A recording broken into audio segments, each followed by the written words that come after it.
There was a Ku Klux Klan Grand Dragon by the name of J.B. Stoner. And back in the 60s, he made a statement. He said, sooner or later, or he said very soon, you won't see Ku Klux Klan members wearing white and white hoods and white sheets. He said we'll be wearing police uniforms. We'll be wearing fireman uniforms. This will be the new uniform for many of our members. And so there was a concerted effort for white supremacists to infiltrate these police departments. You asked the question, how do we repurpose these police gangs? You cannot repurpose them, because to re means to do again. To repurpose means to bring them back to their original purpose. And their original purpose was slave catching. Right. See, I don't care what anybody tells you. The job of the police departments in America are to make certain that what happens in black and poor neighborhoods does not spill over into what happens into rich neighborhoods and white neighborhoods. That's the purpose of the police departments. And whatever happens within that context is free game, is fair game. But I agree with you, even after the George Floyd marches and the whole era, the whole George Floyd, that was literally, might as well call it the George Floyd era. You would think that these police officers would be more careful, or that they would take a step back because they don't want to see America go up in smoke again. It appears they have gotten worse. And as time goes on, they're going to get worse, which is one of the reasons that we have to repurpose street organizations, and that black men like myself and yourself, we have to be serious about the business of organizing these young men so that we can police and patrol our own neighborhoods. I don't think that there's any other way for us to get justice, because I think it was W.E.B. Du Bois said that you cannot expect to get justice from a system that was not set up to give you that in the first place. So when I see good police work, I'm surprised. When I see that gang activity, what they call the Ku Klux Klan, I'm not surprised, dear brother, because if you study the history of policing in the United States of America, we have always been the targets. Always. So, what is white fear? We can take that question in many directions, but I think that there's only one way to explain this. White people are afraid of other races being in power in this country. They don't like anyone that isn't white involved in anything that can systematically change this country, especially when it's systemic change that is in the better interest for everyone, not just white people. White privilege is real. Systemic racism is real, and white ignorance is the driving force of both of those. And many white people don't even know this. Many of them don't even believe in it. What many Latinos, Hispanics, Asian people, and black people will say differently. But Roland Martin broke this down perfectly, and I'm paraphrasing here. First, we have to understand white fear. It is important to understand the insanity and the history behind it also. Without the proper knowledge of this, we will continue to be blindsided every time white fear inevitably rears its head. So let's look back when white fear really got its start.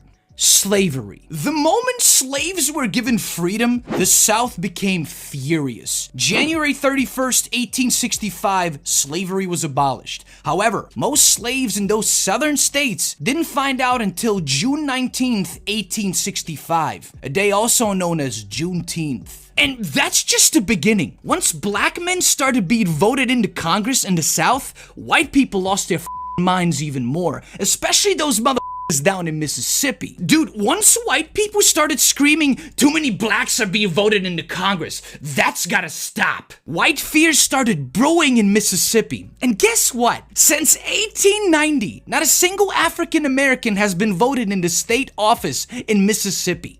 since 1890. But wait, there's more. Tulsa, Oklahoma, 1921. White fear embedded its ugly head into the section of the town known as Black Wall Street. Black folks had everything there. It was one of the most prosperous African American communities in the United States. Seeing black people succeed? Well, y'all know that don't fly with white mother. This scared white people so much that they thought black people are gonna start taking over everything and even enslave white people. I wish I was kidding. So you know what those white people did? They burned that whole section down. Burned it down because white fear was flowing through their veins. Central High School, Little Rock, Arkansas, 1957. Just because this high school was integrating 9 black students into their program, white fear emerged and had white people following them on their way to school, screaming at them, throwing racial slurs at them, spitting at them. I wonder whose grandma this is today, if this is even alive. I would love to hear her opinion on this matter nowadays. Watch these 2 videos, and I'll be right back. Learn about Ruby Bridges in Louisiana. I didn't learn that she's barely retirement age right now today at 67 years old.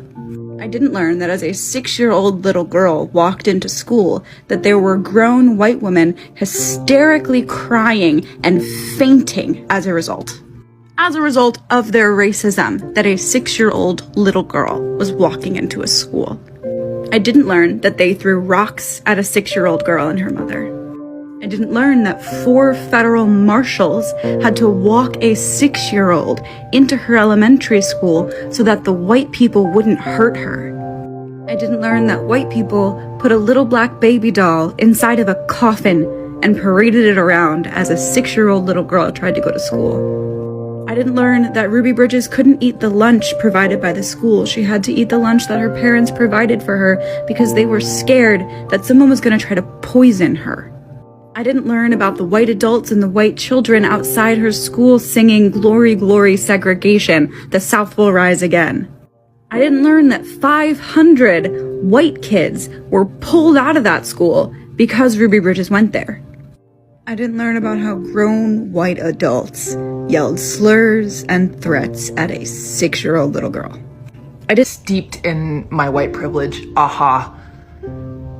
They don't want CRT taught in the schools because when the pictures start to become more public of the white grown adults screaming at children being integrated into schools, Little Rock 9, Ruby Bridges, etc.,